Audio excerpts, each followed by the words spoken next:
Hi there, I'm Sarah Thompson, a 28-year-old doctoral candidate in biochemistry at Westfield University. Right now, I'm burning the midnight oil in my tiny apartment, surrounded by stacks of research papers and empty coffee cups. My laptop screen glows with the latest version of my thesis, the culmination of years of blood, sweat, and tears. Growing up in a blue-collar family, I never imagined I'd be here, on the verge of earning my PhD. But here I am. My phone buzzes, breaking my focus. It's my sister, Emma. "Hey sis, how's the genius doing?" she asks. I roll my eyes. "Hey Em, just drowning in work as usual." "What's up?" "Oh, just checking in. Tom and I were wondering if you're coming to dinner this Sunday." Sunday dinners with Emma and her husband Tom. They got married 2 years ago, and let's just say family gatherings have been interesting since then. "I don't know, Em. My defense is coming up, and I've got to." "Come on, Sarah. You can't work all the time. Besides, Tom's been asking about your research. He finds it fascinating." I bite my lip, torn between family obligations and my work. All right, I'll be there." After hanging up, I turn back to my laptop, trying to regain my concentration. But my mind keeps wandering to the upcoming defense.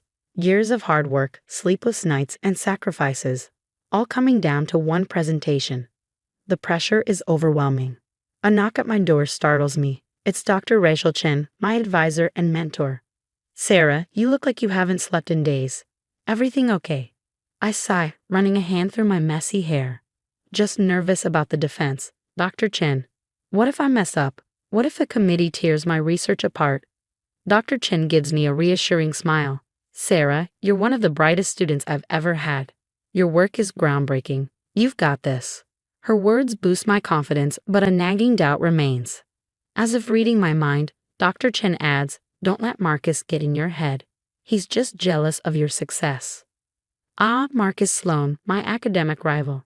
The guy has been trying to one-up me since day one, but I won't let him throw me off my game. "Thanks, Dr. Chen. I appreciate your support." As she leaves, I turn back to my work with renewed determination. The path to this PhD hasn't been easy, juggling studies, a part-time job to make ends meet, and family expectations. But I'm so close now, I can almost taste it. I glance at the photo on my desk, me and Emma as kids, big smiles on our faces. Things were simpler then. Now there's always this undercurrent of tension between us. I shake off the thought and refocus on my thesis. No time for family drama now. I got a PhD to earn. The big day finally arrives. I stand in front of the mirror, adjusting my blazer and taking deep breaths. This is it, my PhD defense, years of work culminating in this moment. As I set up my laptop in the presentation room, Dr. Chen gives me an encouraging nod. The committee members file in, their faces unreadable. I take a deep breath and begin. "Good morning. Today, I'll be presenting my thesis on." Suddenly, my slides freeze. Frowning, I click frantically, but nothing happens. Sweat beads on my forehead as I fumble with the computer. "I'm so sorry, just give me a moment." After what feels like an eternity, I manage to restart the presentation. But as I continue, my anxiety grows. Something feels off, slides are missing, data points don't match my notes. What is going on? By the time I finish, I'm a nervous wreck. The committee looks confused and unimpressed as they file out. Dr. Chen approaches me, concern etched on her face. "Sarah, what happened?" I shake my head, fighting back tears. "I don't know. Everything was fine last night." Back in my apartment, I frantically search my laptop. A cold dread washes over me as I realize my thesis files are gone, completely wiped. Even my backups are corrupted.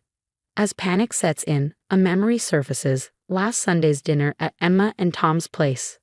"A PhD, huh?" Emma had said, her voice oddly bitter. "Must be nice to be the golden child." I brushed it off then, but now, and Tom, he'd been so interested in my work lately, always asking to see my laptop. "Just curious," he'd said, with that charming smile of his. No, it couldn't be. They wouldn't? Would they? My phone buzzes. It's Dr. Chen. "Sarah, the committee's concerned. I convinced them to grant you an extension." "But what's going on?" Dr. Chen asked. I spilled everything, the missing files, my suspicions. Dr. Chen listened patiently, then said, "That's a serious accusation, Sarah." We need solid evidence before taking any action. For now, focus on rebuilding your work. I'll help you explain the situation to the department. After hanging up, my mind reeled. How could this happen? My own family? A text from Emma popped up. Hey sis, heard about your defense. Tough break. Need any help? I stared at the message, anger and disbelief churning inside me. If they really did this. No, I couldn't confront them, not yet. I needed proof. I looked at my empty laptop screen, the weight of the task ahead crushing me. My reputation was in tatters, years of work gone. But I wasn't going to let them win. I opened a new document and started typing. I'd rebuild my thesis from scratch if I had to, and I'd find out the truth, no matter what it took. As I worked through the night, one thought kept me going. Whoever did this was going to pay, big time. I knew I couldn't handle this alone, so I called my friend Alex, a computer whiz I met during undergrad. Sarah, this is serious stuff. We're talking cybercrime here, Alex said, examining my laptop. Can you recover anything? I asked, hopefully. Alex shook his head. Whoever did this knew what they were doing, but I can set up some safeguards to prevent future attacks. While Alex worked his magic, I hatched a plan. I bought some tiny cameras and strategically placed them around my apartment, especially near my workstation. Okay, I told Alex. Now we wait. I made a show of frantically working on my thesis, making sure to mention my progress whenever Emma or Tom were around. One evening, Emma stopped by unexpectedly. How's the rewrite going? She asked, an odd glint in her eye. It's coming along, I said cautiously. Emma fidgeted with her wedding ring. You know, Sarah, sometimes I wonder, what if I'd gone to college instead of marrying Tom? I blinked, surprised by her candor. And it's not too late if that's what you want. Easy for you to say, she snapped. You've always been the smart one, the successful one. Do you know how that feels? Her words stung, but I pressed on. Emma, did you have anything to do with what happened to my thesis? Her face crumpled. I didn't mean for it to go so far. Tom said we'd just scare you a little, make you miss the deadline. He can be very persuasive. I felt sick, my own sister. But Emma's confession was just the beginning. A few days later, my cameras caught Tom sneaking into my apartment while I was at the lab. The footage clearly showed him tampering with my laptop. Burning with anger, I dug deeper. What I found shocked me. Tom had a history of academic fraud, having been kicked out of 2 universities for plagiarism and theft of research. How had Emma not known? But the final piece of the puzzle came from an unexpected source. Marcus Sloan, my academic rival. He'd approached me one day after class, looking nervous. Sarah, I need to confess something. Tom approached me a few weeks ago. He said if I helped him sabotage your work, he'd make sure I got the grant you were in line for. He trailed off, looking ashamed. I stared at him, speechless. I'm sorry, Marcus continued. I realized how wrong it was. That's why I'm coming clean now. I thanked Marcus for his honesty, my mind racing.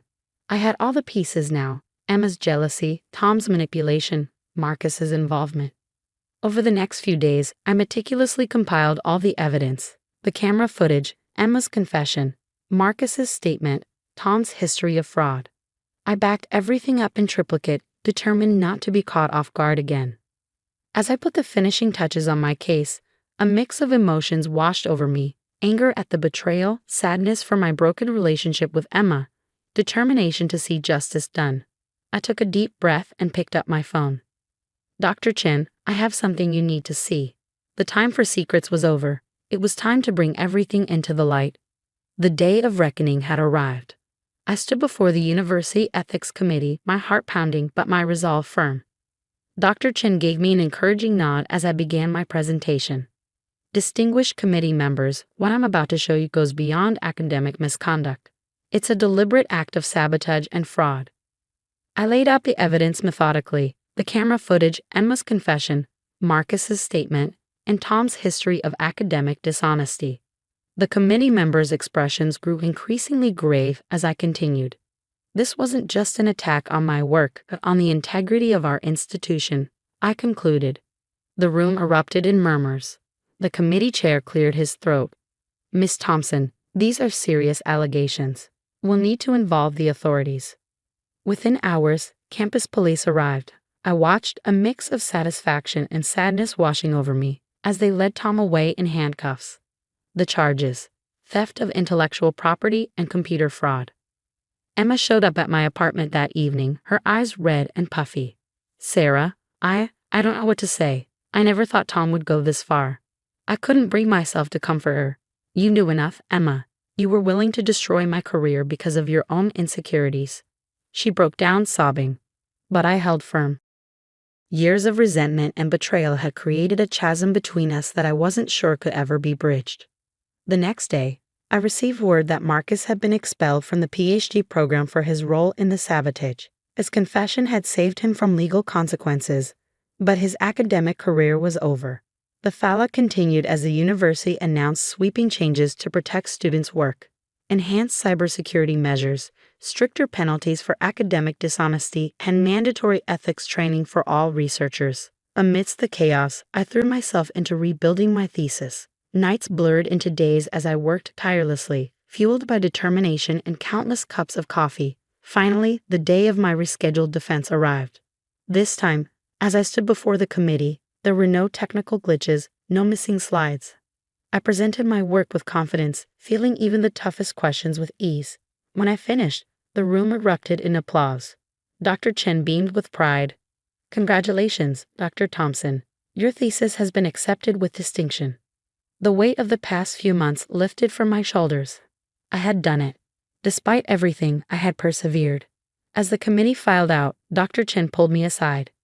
"Sarah, your resilience through this ordeal has been remarkable. I'd like to offer you a postdoctoral position in my lab. Your insights would be invaluable to our research." Overwhelmed with gratitude, I accepted on the spot. The day of the graduation ceremony arrived. As I donned my cap and gown, I couldn't help but reflect on the tumultuous journey that had brought me here. I spotted Emma in the audience, her expression a mixture of pride and regret. She approached me after the ceremony, tears in her eyes. "Sarah, I'm so proud of you, and I'm so sorry for everything. Can we please try to mend things?" I looked at my sister, feeling a pang of sadness for the relationship we once had. But too much had happened. Trust, once broken, is not easily repaired. "I'm sorry, Emma. I need time, a lot of time. I can't just forget what happened." She nodded, understanding but clearly heartbroken. As she walked away, I felt a chapter of my life closing. Dr. Chen approached, breaking me from my thoughts. "Ready to celebrate, Dr. Thompson?" I smiled, pushing aside the lingering sadness. "Absolutely." As we headed to the reception, I felt a sense of triumph. I had faced betrayal, sabotage, and seemingly insurmountable odds, but I had emerged stronger, wiser, and with my goals achieved. This wasn't just a graduation. It was a victory over those who tried to hold me back, over the obstacles thrown in my path, and over my own self-doubts. As I raised a glass with my colleagues, celebrating our achievements, I knew this was just the beginning. Whatever challenges the future held, I was ready to face them head-on. After all, I was Dr. Sarah Thompson now, and nothing could take that away from me.